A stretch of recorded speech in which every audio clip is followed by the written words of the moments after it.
Sa videong ito nakuha ng batang 11 anyos, maririnig ang sigaw ng kanyang lola mula sa kanilang bahay sa Carcar City sa Cebu.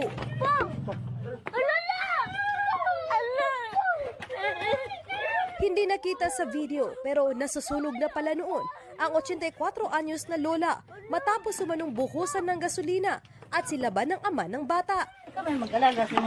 Bago ang insidenteng yan, makikita pa ang biktima na naglalaba habang kinakausap ng sospek. Hinahanap ng sospek ang asawa niyang hindi na umuwi sa kanilang bahay sa Minglanilla, Cebu noon pang December 16. Nakuha sa cellphone papa na ko, iyagyatag na videoan doon mo lula. Na mo to, istoryahan na sila. Na mo to, iyang gikuha ang iyang bag. Iyang gikuha ang tumbler na naisulod daw. Na nakasimot na ko. Kanya, baho ugas. Kritikal ang lagay ng lola na nagtamo ng 3rd-degree burn. Hawak na ng pulisya ang sospek. Nakuha sa kanya ang 4 na tumbler na nilagyan ng gasolina. Accordingly, itong suspect at yung victim, meron na silang mga previous na grudges, personal grudges. Kasi ayon pa sa ating suspect, binibrainwash niya daw lola yung asawa niya. Then later on, sinabi nung suspect na hindi ata umuwi sa bahay, hindi umuwi yung misis niya sa bahay. Ayon sa suspect, gusto lang niyang malaman kung saan nagpunta ang kanyang asawa. Pero sabi ng kanilang anak, lumayas umano ang kanyang ina dahil binubugbog siya ng suspect. Kana ko masawa, ma'am. Kung na ako'y problema, digi ko mukaon. Mara na, ma'am. Sa pa namurag imong daot ko sa masawa.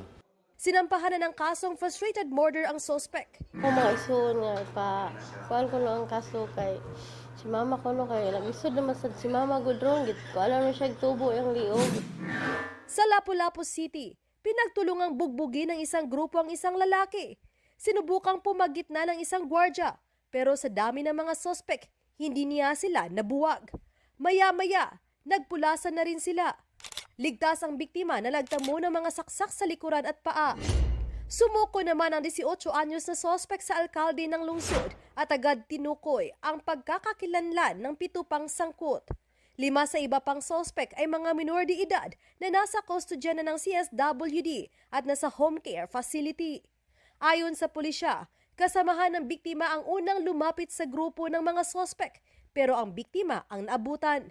Giit naman ng mga sospek, pinagripa ng isa nilang kasamahan kaya nila nilapitan ang kabilang grupo. Yung kauban nabit mo yung armas, nabit mo yung speak sa luyo.